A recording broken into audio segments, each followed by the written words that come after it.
Hello, my happy readers. It's Bedtime Stories with Issy. I am reading The Magical Advent Calendar, written by Fiona Simpson-Stober. Now, it's the 2nd of December, which means it's day 2. I wonder what adventure awaits Ayria. Are you ready to turn the page?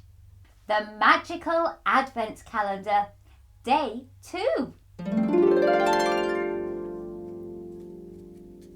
Yesterday's adventure had left quite an impression on Ayria. As she slowly opened her eyes on the 2nd of December, she was both excited and afraid of what would happen when she opened the second door. She stretched and yawned and slowly got out of bed. She brushed her hair and looked in her cupboard to see what she was going to wear. She couldn't decide. She was so lucky. She had so many beautiful clothes. She so loved to go shopping with her mummy, her friends, and of course her grandma, who always bought her what she wanted. As she was looking in her cupboard, she glanced over at her advent calendar. She smiled at the thought of what she had experienced yesterday. Slowly, she walked towards it. She took the calendar in her hand and looked for day 2. She saw a little robin redbreast with a number 2 on his breast. She was just about to open the door when she heard a little tweet. Ayria nearly dropped the calendar. Oh, wow! What was that? Did that bird just tweet? Ayria questioned her own sanity. After yesterday, she knew this calendar was no ordinary calendar.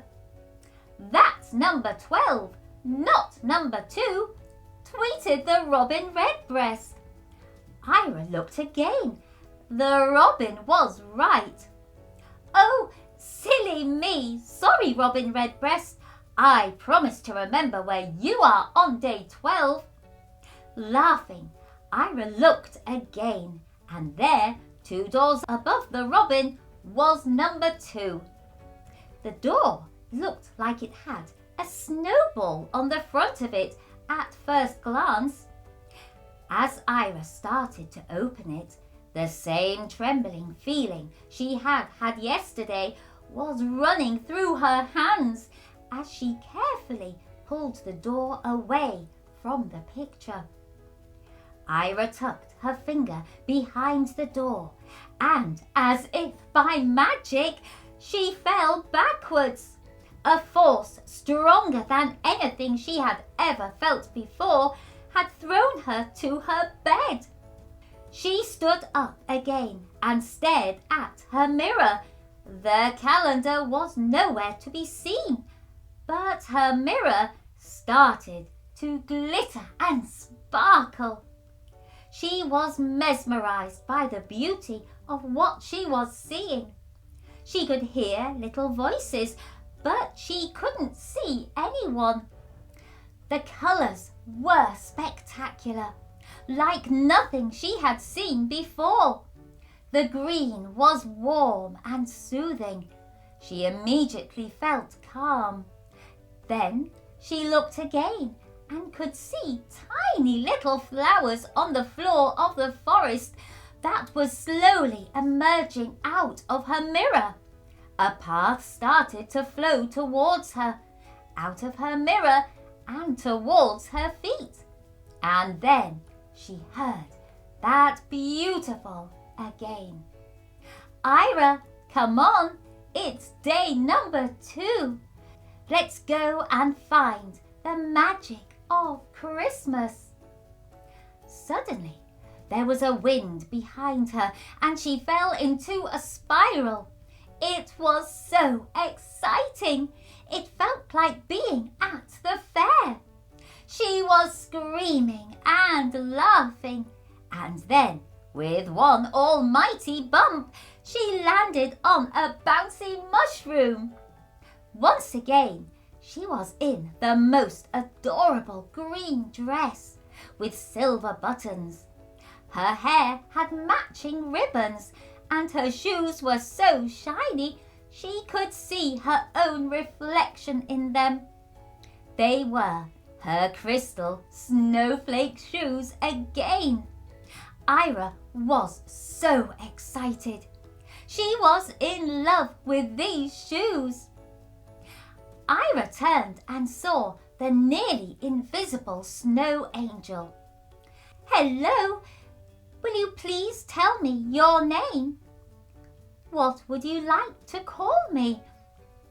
Ayria thought, "Well, I would like to call you by your name. Then call me Ayria." "But that is my name." "Yes, but I am your guide, your inner wisdom." Ayria stared at the snow angel. "No, you are not. You are the snow angel. You can't be Ayria because I am." Laughing, the snow angel flew away into the clouds of glittery balls that were now all around Ayria. Ayria tried to follow. "Stop! Wait for me!" She heard voices, and as she ran further into the fields, she could hear big trucks. Ayria was so small and fragile, and she was being so careful not to damage her shoes. Then she stopped. The angel was nowhere to be seen. She sat on a mushroom and watched the big trucks. There were lots of people in the fields. They were all very tired.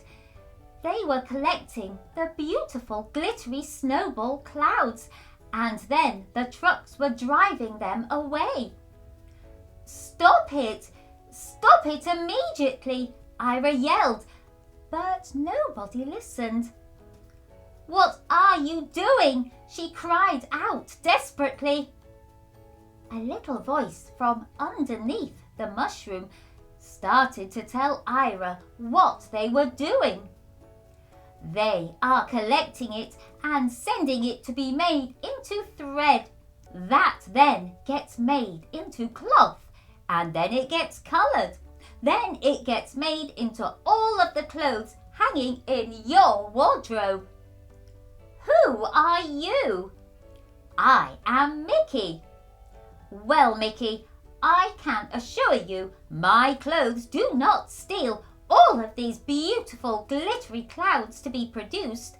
My clothes are made of cotton, so you can go and be clever somewhere else."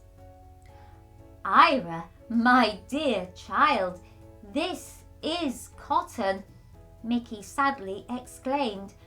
"No, it can't be.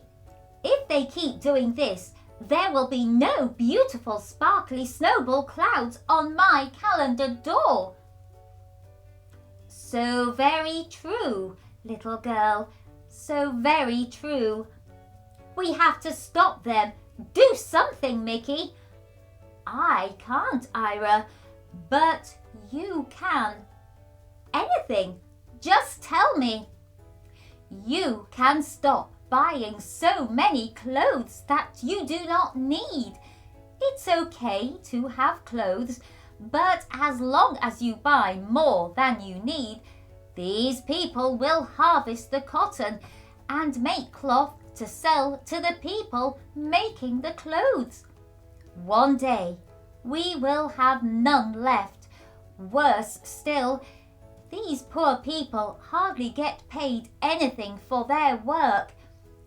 They are poor and often sick because of their working environment. If you take care to buy clothes that are made with respect and that are sustainable, even reused from someone else, that is how you can stop this, Ayria." Before Ayria could digest what she was being told, she heard the doorbell ring. It was her friend Kate coming to walk to school with her. Ayria looked at her cupboard again, and after carefully going through her clothes, she took out a dress. Then she took out 2 more dresses and put them in her school bag. On their way to school, Ayria gave Kate the dresses. "Why are you giving me this, Ayria? You love this dress." "Yes, I do, Kate, but I have worn it already, and now I would like to swap it for one of your favourite dresses. That way we will both have new dresses for Christmas, and we will not be stealing any glitter clouds." "What are you talking about, Ayria?" Kate asked inquisitively. "We don't need all of the clothes we have, Kate. Don't you think it would be fun to reuse our clothes and swap them when we don't want them anymore instead of throwing them out? We have to take care of our clothes, then they will never lose their sparkle." Just then, as they walked past the baker's, Ayria noticed the angel on the Christmas tree in the baker's window. She was sitting on the top of the tree, and Ayria could have sworn she threw a cloud of glitter over the girls as they walked past. Ayria smiled. "Ayria, look, Christmas glitter!" Kate shouted excitedly. "The air is frozen and the air is full of crystals. It's like glitter." Ayria smiled at the angel on the tree and she winked. Ayria knew it was her magic calendar. She had learned another lesson. Very important for Mother Nature, who was obviously the Christmas angel's friend. "I just wonder what will be behind tomorrow's door." And off the 2 girls went into their classroom. Oh, what a thoughtful and magical day 2 was! And what a good idea to reuse and recycle our clothes.